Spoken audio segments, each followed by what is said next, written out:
26 जुलाई कारगिल दिवस के रूप में मनाया जाता है। जब भी कारगिल युद्ध का व्याख्यान किया जाएगा, उसकी बात की जाएगी, तो एक ऐसी शहादत जो जंग शुरू होने से पहले दी गई थी, उसका जिक्र जरूर होगा। जी हाँ, हम बात कर रहे हैं कैप्टन सौरभ कालिया और उनके 5 साथियों के बारे में। कैप्टन सौरभ कालिया इन्फेंट्री की 4 जाट रेजिमेंट के एक अहम हिस्सा थे। वह कारगिल की पहाड़ियों पर अपनी पोस्ट पे अपने साथियों के साथ मुस्तैदी से काम कर रहे थे जब 15 मई को एक इनपुट के द्वारा पाकिस्तानी सैनिकों के भारतीय सीमा के अंदर होने का अंदेशा जाहिर किया गया। कैप्टन सौरभ कालिया ने उसी समय अपनी एक छोटी सी टुकड़ी का गठन किया और उनको लेकर वह उस दिशा में चले गए जहां पर पाकिस्तानी सैनिकों के होने का अंदाजा था। वहां पहुंचकर उन्होंने देखा कि सही मायने में पाकिस्तानी सैनिकों ने वहां पर हरकत की है और इसकी जानकारी उन्होंने उसी समय अपने कमांडिंग ऑफिसर को दी। क्योंकि पाकिस्तानी सैनिकों ने उनको देख लिया था, इसलिए कैप्टन सौरभ कालिया ने अपने साथियों को डिप्लॉयमेंट का ऑर्डर दिया और दुश्मन की फायरिंग का जवाब देना शुरू किया। अनफॉर्चुनेटली उनके पास असला बारूद कम होने की वजह से कैप्टन सौरभ कालिया और उनकी टीम को हथियार डालने पड़े, क्योंकि उनके पास एमिनिशन नहीं बचा था। पाकिस्तानी सैनिक उनसे भारत की सैन्य जानकारी लेना चाहते थे और इसलिए उन्होंने इस टीम को तकरीबन 22 दिन तक अमानवीय यातनाएं दी। परंतु आप सबको जानकर खुशी होगी कि कैप्टन सौरभ कालिया और उनके जाबाज साथियों ने देश का कोई राज नहीं खोला और अपने प्राण न्यौछावर कर दिए। उनका शत विक्षिप्त शव जब हमें वापस किए गए तो हर भारतीय सैनिक के सीने में एक ऐसी आग जल रही थी जिसमें एक ही शब्द था, बदला अपने सैनिकों की निर्मम हत्या का। जब उन्होंने शहादत दी उस समय कैप्टन सौरभ कालिया की उम्र महज 23 वर्ष की थी और सबसे छोटी आयु के जवान 18 वर्ष का था। यह है भारत के सैनिकों का जज्बा, यह है उनकी सिखलाई और यह बनाता है भारत को एक महान देश। कैप्टन सौरभ कालिया ने अपने प्राण न्यौछावर करके अपने देश को दुश्मन के बुरे इरादों से बचाया और इसीलिए हम आज भी उनको याद करते हैं, उनकी शहादत को नमन करते हैं। ये कहानी है करगिल के पहले हीरो कैप्टन सौरभ कालिया और उनके वीरों की। वो भी तो किसी के दिल का टुकड़ा थे, जिन्हें नाजों से पाला गया था। उनका शरीर भी तो हार मांस का ही था। ये अलग बात है कि उनका हौसला फौलाद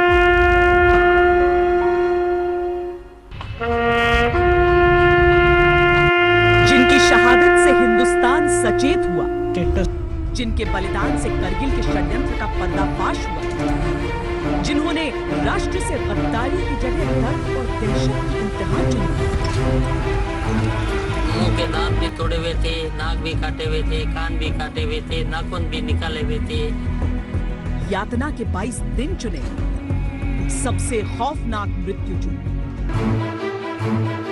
तो भारतीय सेना को प्रथम सूचना देने वाले ही कैप्टन सौरभ कालिया थे।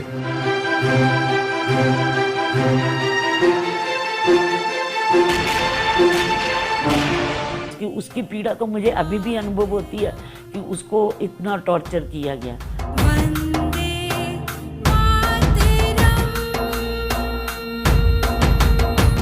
चाहे मैं दुख में हूँ, चाहे सुख में हूँ, चाहे मैं जैसे भी हूँ, वो हमेशा मेरे साथ रहता है।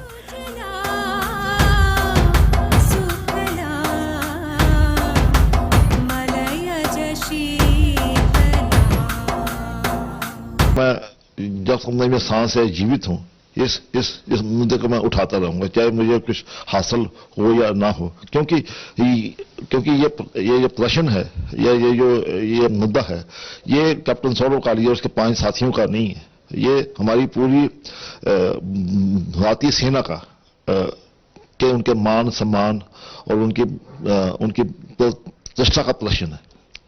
तो जिस सेना से हम इतना कुछ हम लेते हैं, लिया है, ले रहे हैं और आगे भी हम लेते रहेंगे, क्या हम उनका इतना सम्मान ही हम कर सकते हैं?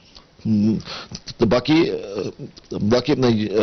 किसी युद्ध में शहीद होना एक सैनिक के लिए, उसके परिवार के लिए, देश के लिए एक सम्मान की बात होती है। मगर जो सौरभ और उसके साथियों के साथ हुआ तो वो एक बहुत ही दर्दनाक, अशोभनीय और लज्जापूर्वक घटना थी। भाषण देने में या ऊंची बातें करने में एक अलग बात है, मगर मेरा जो अपना अनुभव है भी कोई कंक्रीट, कोई सॉलिड मतलब पॉलिसी उनकी नहीं है। सीधी बात करें कि आपको लगता है कि मोदी कुछ कर सकते हैं या नहीं कर सकते? नहीं, मेरा तो आशा है वो सिर्फ supreme court of India case is pending with the honourable supreme court of India and I am quite optimist, I am quite much sure almost that the honorable court will take appropriate and suitable action on this issue and direct the Union Government of India to take up this issue with Pakistan as well as at the international level. I pin my 100% hopes on the Honorable Supreme Court of India that they will do justice. He called me on my birthday in 1999 April. He was saying कि मैं आऊँगा अपने birthday पे. He was referring on 29th June. He was saying कि हम party तभी करेंगे जब मैं आऊँगा. He said मैं बर्थडे से पहले आऊँगा. He came back before his birthday, but he came in a coffin.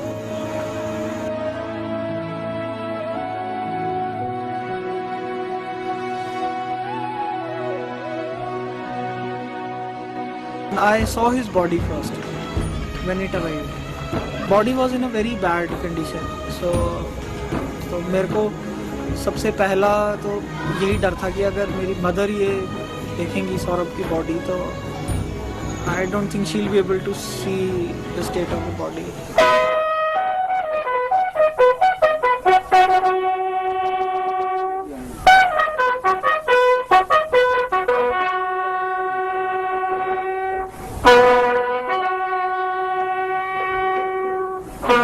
देश के लिए कुर्बान होना और जिस परिवार में मतलब कोई कुर्बान होता है तो उनके लिए बहुत ज्यादा सम्मान और गर्व की बात है. तो मगर जो सौरभ और उसके 5 साथियों के साथ जो हुआ वो कोई भी पेरेंट्स, कोई भी आदमी, कोई भी देश उसको एक्सेप्ट नहीं कर सकता. पर this is a very sad unfortunate incident. इन वीरों की बहादुरी को समझने के लिए इनके विकल्पों को समझना होगा. दुश्मन की कैद में जब यातना दी जाती है तो उससे बचने का सिर्फ एक ही तरीका होता है. जो जानकारी मांगी जा रही है वो उन्हें दे दी जाए. वैसे ही है जैसे है. जब भी कोई घटना होती है बॉर्डर पे या कहीं और दुश्मन पाकिस्तान पड़ता है तो दोबारा ताजा तो होता है. कहवत ने उसको पूछा कि भैया आप वहाँ फील्ड में जा रहे हो तो आपको डर नहीं लगता. तो उसको इसलिए बात बोली है कि देखो कहवत कीड़े मकोड़ों की तरह मरने से तो अच्छा कुछ करके जाए. मुझे सौरभ के पास होने के टाइम पे मुझे कमी नहीं लगती थी कि मुझे किसी की सपोर्ट चाहिए. मुझे ये था कि भाई है साथ में इसलिए टेंशन नहीं है. His presence was quite securing. Actually Saurabh की हमें मिसिंग की न्यूज़ पहले मिली थी तो it was more of a shocker कि क्या हुआ, बट कहीं ना कहीं there was always a ray of hope as the days progressed. वो होप्स कम होते होते होते they just diminished. My father is determined that ये जो ह्यूमन राइट्स वायलेशन का इशू है सौरभ और उसके 5 जवानों के साथ, this matter cannot be buried by the government of India in files. It's my father who has more willpower, determination. Our Saurabh is gone. He's not going to come back. But the only thing is, in our country, we need a deterrent that such things should not happen again. For this, my father is fighting.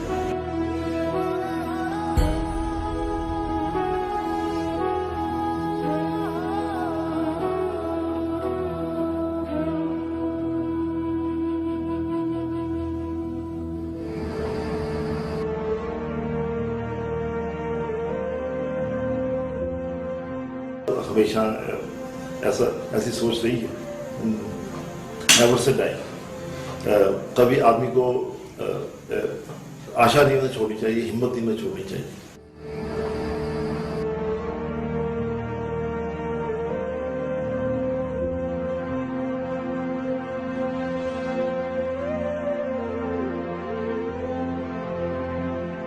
हमारी लड़ाई तो सारी सेना के लिए है, सारे बच्चों के लिए है कि जो सौरभ के साथ उन्होंने अमानवीय व्यवहार किया वो हमारे सैनिकों के साथ कभी भी नहीं होना चाहिए. अब हमें कोई भी डॉक्टर एन.के. कालिया के नाम से नहीं जाना, जितना कैप्टन सौरभ कालिया के नाम से हमें जाना जाता है.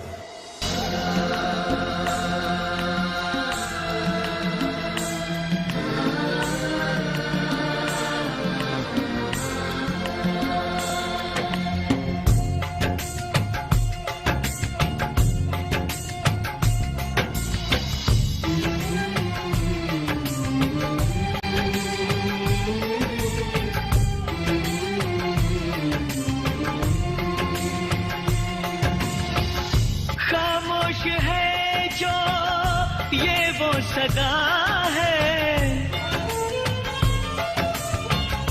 वो जो नहीं है वो कह रहा है.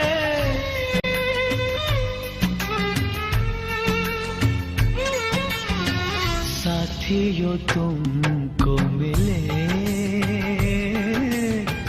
जीत ही जीत सदा, बस इतना याद रहे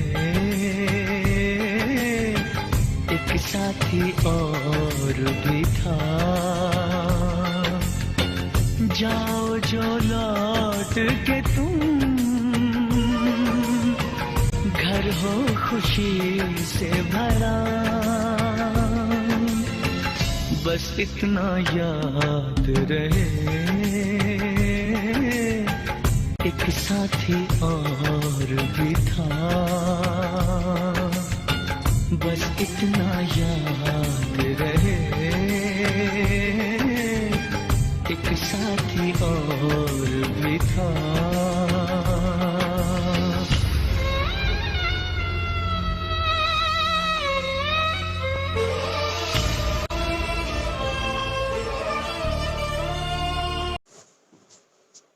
सौरभ कालिया की शहादत हम सबको याद रहेगी, पर क्या उनके परिवार का दर्द हम उसकी अनुभूति भी कर सकते हैं? 9 जून को जब सौरभ कालिया का शव उनके परिवार को सुपुर्द किया गया राष्ट्रीय ध्वज में लिपटा हुआ, तो वैभव कालिया उनके भाई के ये कथन आज भी मेरे कानों में गूंजते हैं. सौरभ का चेहरा मेरी उंगलियों के आकार का था.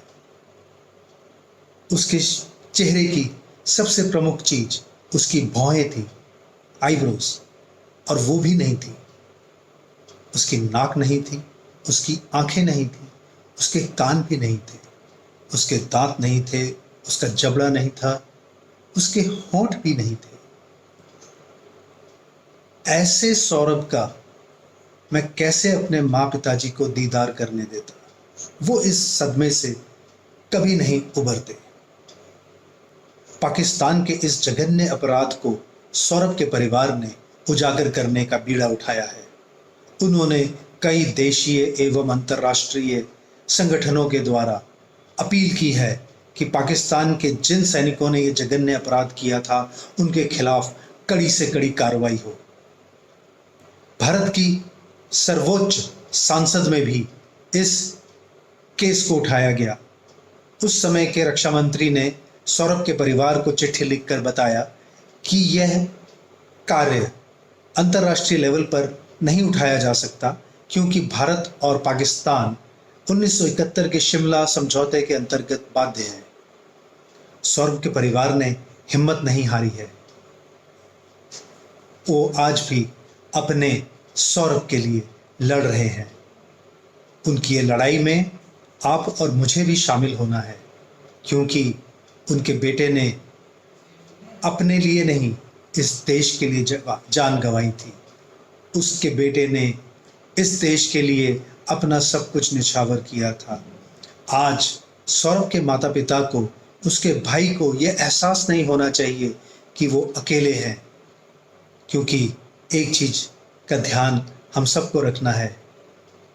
जब कोई सैनिक वीर गति को प्राप्त होता है तो पूरे का पूरा देश उसकी शहादत को सलामी देता है, परंतु जो उसका घाव होता है वो सिर्फ उसके परिवार वाले ही समझ सकते हैं। उनके लिए जो वो जगह है वो कभी भर नहीं सकती। सौरभ के परिवार के साथ हमारी पूरी सहानुभूति है और हम ऐसे माता पिता को सलाम करते हैं। सौरभ की शहादत व्यर्थ नहीं जाएगी। सौरभ देश के सामने एक सच्ची मिसाल है जिसने इस छोटी सी उम्र में इतना बड़ा कार्य करके दिखाया। अब ज़रूरी है कि हम देशवासी उसके माता पिता को सहयोग करें और उनकी मदद करें ताकि पाकिस्तान के खिलाफ जो संभव कार्रवाई हो सकती है वो हो और सौरभ को न्याय मिले। भारतवर्ष के निवासियों, सौरभ के न्याय के लिए ये हमारी एक श्रद्धांजलि होगी। जय हिंद,